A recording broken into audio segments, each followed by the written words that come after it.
Grace froze when the baby's tiny hand clutched her shirt and he whispered his first word, not mama, not dada, but her name. Across the room, Emily's face turned white. That single word would unravel every secret the family had tried to bury. I promise, the ending will leave you speechless. That's why I want you to stay till the very end. Every second builds to something you won't see coming. So take a breath, and let's dive in. The Morrison estate in Atlanta, Georgia, looked perfect from the outside: marble floors, tall glass windows, and a front yard manicured like it belonged on a magazine cover. But behind those walls, perfection was just an illusion. Inside, Emily Morrison, the wife of a young millionaire named Daniel Morrison, sat on the couch clutching a baby monitor. Her baby's cries pierced through the speaker again, sharp, panicked, endless. She hadn't slept more than 2 hours a night in weeks. The pediatrician said he was healthy. The nanny said he was just sensitive. But Emily knew something was wrong. Her baby, Oliver, didn't stop crying for anyone, not her, not Daniel, not even the pediatric nurses. Except for one person. The new maid. Her name was Grace Johnson, a 26-year-old woman from Savannah who had just started working at the mansion 2 weeks ago. She was quiet, respectful, and always seemed to keep to herself. But the first day Grace had come to deliver clean sheets upstairs, Oliver, who'd been screaming for nearly an hour, suddenly went quiet in her arms. His tiny hand reached up, brushing her cheek, as if recognizing her. Emily had stood frozen that day, a chill creeping through her as she watched. Grace had smiled softly, humming something under her breath, an old, gentle melody Emily had never heard before. And Oliver smiled for the first time. Now, it was happening again. Emily walked into the nursery, jaw tight. Grace stood by the crib, softly swaying as Oliver cooed in her arms. His tears had completely stopped. "Grace," Emily said, her tone polite but cold. "You don't have to hold him every time he cries." Grace froze. "I'm sorry, ma'am. He reached for me." "Reached for you?" Emily's voice cracked slightly. "He's my son." Daniel entered moments later, adjusting his tie. "What's going on?" Emily turned sharply. "Your son cries for me, screams when you hold him, and then this woman walks in and suddenly he's fine." Daniel looked between them, uneasy. "Maybe he just feels calm with her. Babies pick up on energy, Em." She scoffed. "Oh, so now I have bad energy?" Grace stepped back quickly, placing Oliver in his crib. "I'm so sorry, sir. I didn't mean to." Emily snapped. "It's fine. Just do your work downstairs, please." Grace nodded, eyes low, and left quietly. The moment the nursery door clicked shut, Oliver began to cry again, harder, louder, as though his tiny heart was breaking. Emily's chest tightened. Daniel went to pick him up, but the baby screamed. Emily tried too, whispering softly, but nothing worked. It was like the baby didn't want either of them. For the first time, Emily felt something darker than exhaustion. It was envy. That night, while Daniel worked late at his office, Emily sat alone, scrolling through old photos of her pregnancy, how happy she'd been, how much she'd loved the idea of motherhood. She whispered to herself, "Why does he hate me?" She didn't hear the soft humming through the baby monitor, Grace's lullaby again. The baby was silent. Peaceful. Her hand clenched the remote in anger. Something wasn't right. She didn't just feel replaced, she felt haunted. Sometimes, it's not the loudest heartbreak that hurts the most, it's the quiet feeling of being replaced. Have you ever felt invisible in your own life? Let me know in the comments, I'd love to hear your story. The next morning, sunlight spilled through the tall windows of the Morrison mansion in Atlanta, but the air inside was heavy, like tension you could taste. Emily stood in the kitchen, watching Grace from the corner of her eye as she prepared breakfast. Grace moved carefully, respectfully, humming softly as she cooked scrambled eggs for the staff before the Morrisons came downstairs. That humming again. The same gentle tune Emily had heard through the baby monitor last night. It clung to her skin, somehow both comforting and unsettling.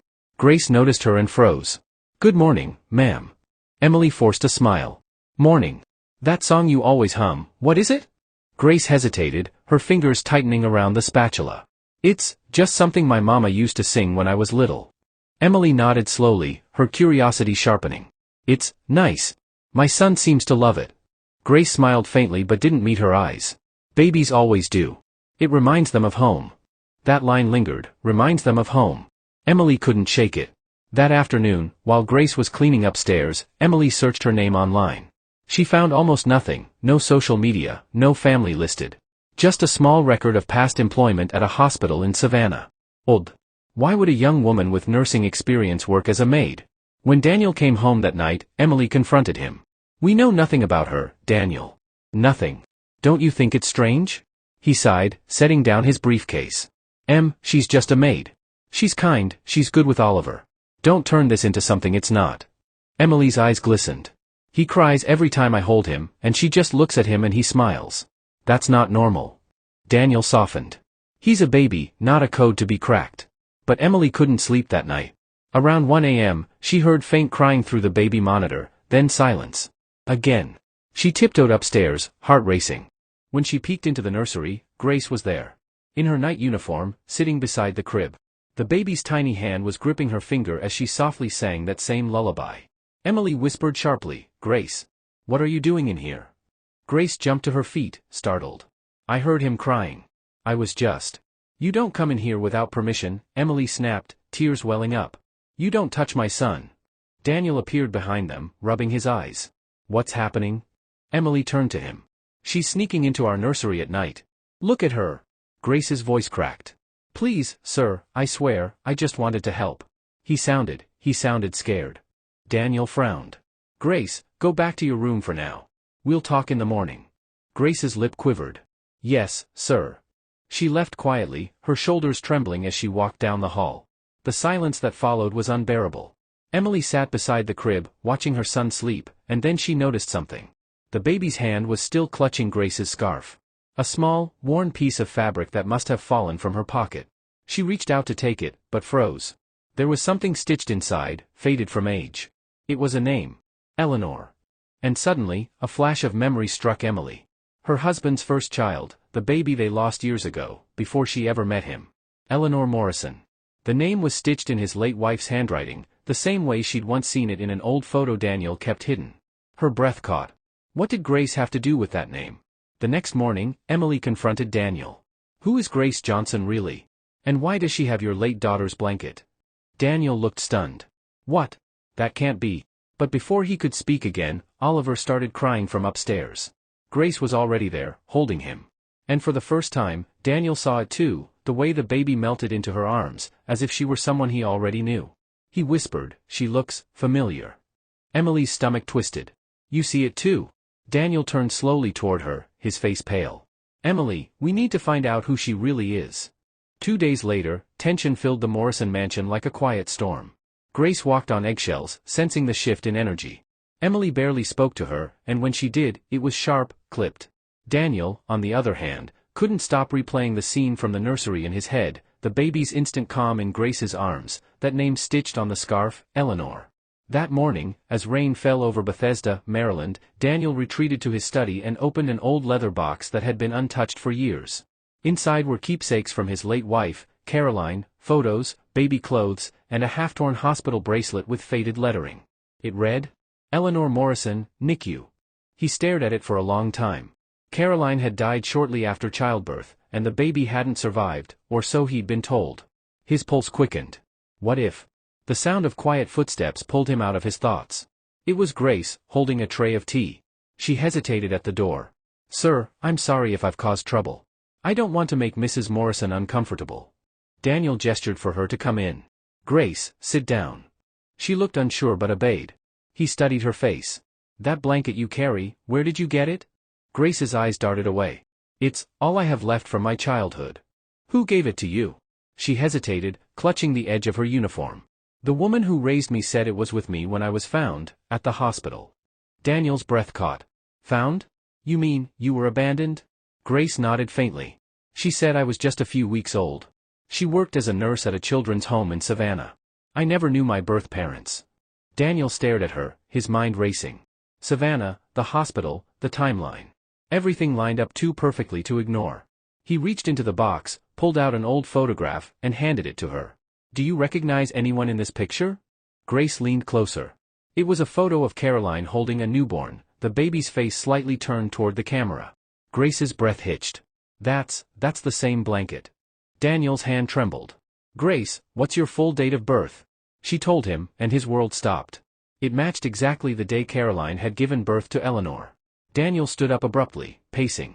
"My God, it can't be. Grace, if what you're saying is true, you're..." The door opened. Emily stood there, pale as a ghost, holding Oliver in her arms. "You're what?" Daniel froze.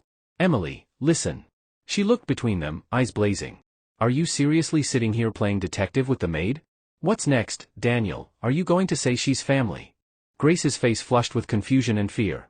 Mrs. Morrison, don't talk. Emily snapped. You've been manipulating us since you got here. My son, my baby, won't even look at me because of you. Daniel's voice broke through. Emily, stop. This isn't what you think. But Emily was trembling, her voice cracking as years of insecurity poured out. Do you know how it feels, Daniel? To carry your child for 9 months, to dream about the moment he'll finally say, Mama, and then watch him cry for someone else. The silence after that was deafening. Grace slowly stood, her eyes glistening. I never meant to take anything from you. I felt something when I held him. Like I knew him. Like I belonged here, somehow. Her words hung in the air. Daniel ran a hand through his hair, his voice quiet but firm. Emily, I need to tell you something, about Grace. About Caroline. But before he could, a faint ding echoed from the monitor. Oliver was awake again, crying. Emily whispered, Don't. I'll get him. She went upstairs, clutching the baby close, but this time, the crying didn't stop. Downstairs, Daniel sat motionless. Grace's quiet sobs filled the room. And as thunder rolled across the Maryland sky, one question lingered between them all, a question that could tear their family apart or finally bring it together. Who really is Grace Johnson?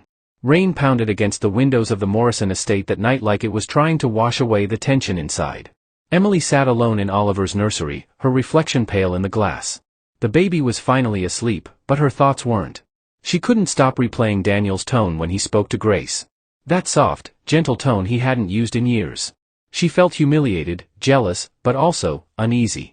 Something deeper was happening, and her gut told her it wasn't just about the maid. Downstairs, Daniel sat in the dim glow of his desk lamp, typing something on his laptop. He glanced at the photo again, the one of Caroline holding the baby with the same blanket Grace kept close to her heart. The dates, the hospital, the details, all too identical. He opened a browser and typed, DNA testing, same-day results, Maryland. The next morning, he quietly asked Grace to meet him at a private clinic in Silver Spring. She looked nervous but agreed, having no idea what it was really for. Is everything okay, sir? She asked as they sat in the waiting room. Daniel nodded, his jaw tight. I just need answers.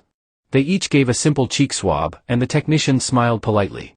You'll have results in 24 hours. When they stepped back out into the parking lot, Grace looked at him. Mr. Morrison, are you sure I didn't do something wrong? I feel like this is my fault somehow. Daniel looked at her then, really looked, and said quietly, Grace, you've done nothing wrong. You may have done everything right. That night, Emily noticed the envelope when Daniel tried to hide it under a stack of mail.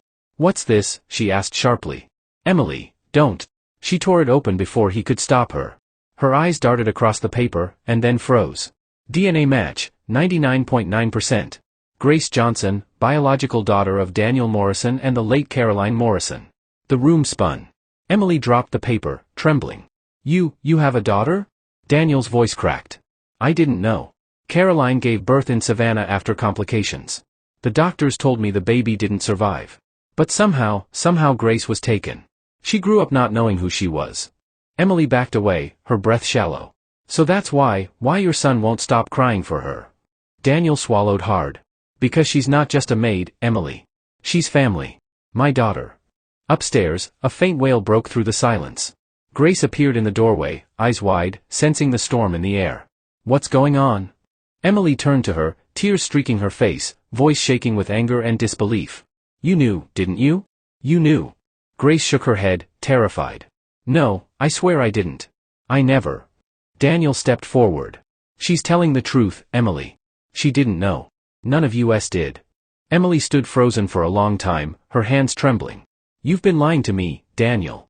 You brought her here, you let her into our lives, into my son's life, and now I'm supposed to just accept that the maid is your daughter. Daniel's voice softened. Emily, she's our family now. Emily looked at him, then at Grace, then down the hall toward Oliver's room. Her chest rose and fell with quiet sobs. Family doesn't just happen overnight, Daniel. You don't fix betrayal with truth. And she walked out. Grace sank to the floor, tears running down her face. I never wanted to hurt anyone, she whispered. All I ever wanted was to belong somewhere. Daniel knelt beside her, voice breaking. You already do. The storm outside finally began to ease, but inside the Morrison home, hearts were still breaking open. And upstairs, little Oliver stirred in his crib, whispering softly in his sleep, a name that made Grace's chest ache. Eleanor. The next morning, the Morrison mansion felt hollow. No humming from the kitchen, no laughter from the baby monitor, just the soft ticking of the clock and the faint smell of rain-soaked earth drifting through the open windows. Daniel hadn't slept. He sat in the nursery chair holding Oliver, his mind heavy. Grace was upstairs in the guest room, silent since last night. Emily hadn't come home. Every time Oliver stirred, his tiny fingers reached for the hallway, like he knew Grace was there. Daniel's chest ached. The truth had come out, but it hadn't brought peace. At sunrise, he found Grace standing outside near the garden, wearing the same clothes from yesterday, her hair slightly damp with morning dew. She looked exhausted, but when she saw him holding Oliver, her expression softened. He wouldn't go back to sleep, Daniel said quietly. Grace smiled faintly. He's strong. Like his father. Daniel shook his head. No, like his sister. That made her freeze. Please don't call me that yet, she whispered. It doesn't feel real. He exhaled. I understand. It doesn't for me either. They stood in silence, the air filled with bird songs and distant traffic, the sound of Maryland slowly waking up. Then, the sound of tires on gravel. Emily's car. She stepped out, eyes tired, clutching a small bag. Grace stiffened immediately, ready for the worst. But Emily didn't yell. She didn't sneer. She just walked up to Grace, her hands trembling, and said softly, I stayed at my sister's last night. I needed to think. Grace looked down. I'm sorry, ma'am. For everything. I didn't know who I was. I swear I didn't. Emily's voice cracked. I believe you. Daniel blinked, surprised. Emily continued, when I married Daniel, I told myself I could handle anything life threw at me, but I wasn't ready for this. For years, I hated the idea of sharing attention, love, or space. But last night, I realized, this isn't about me. This is about doing right by a little boy who sees something pure in you. She looked at Grace, really looked, for the first time. You didn't steal his love. You earned it. And maybe that's what I should have done too. Grace's lips trembled. I never wanted to come between anyone. I just wanted to belong somewhere that didn't throw me away. Emily's eyes filled with tears. Then maybe this family is where you were meant to be. She took Grace's hand and placed it gently on Oliver's head. He's been crying for you all night. You're the only one who can calm him.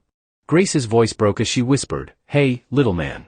Oliver stopped fussing immediately, tiny hands grabbing her finger, eyes blinking up at her with recognition and peace. Daniel couldn't hold back anymore. Tears streamed down his face as he wrapped both women into a trembling hug.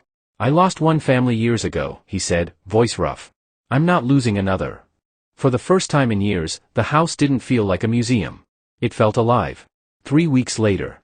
The Morrison Foundation had a new division, the Caroline Grace Initiative, a non-profit supporting young women from foster care programs in Maryland. Daniel appointed Grace as its executive director. Reporters were curious about the sudden announcement.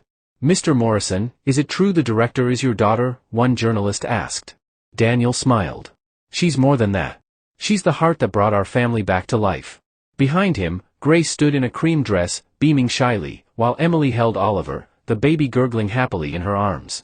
As they left the event, Grace looked up at the sky, whispering under her breath, Thank you, Mom. Emily slipped an arm around her shoulders. You okay? Grace nodded, eyes bright. For the first time in my life? I am. Later that night, as the city lights shimmered over the Chesapeake Bay, Daniel stood by the window watching Emily rock Oliver to sleep while Grace hummed softly from the hallway. The baby's last word before closing his eyes wasn't Mama or Dada. It was Grace.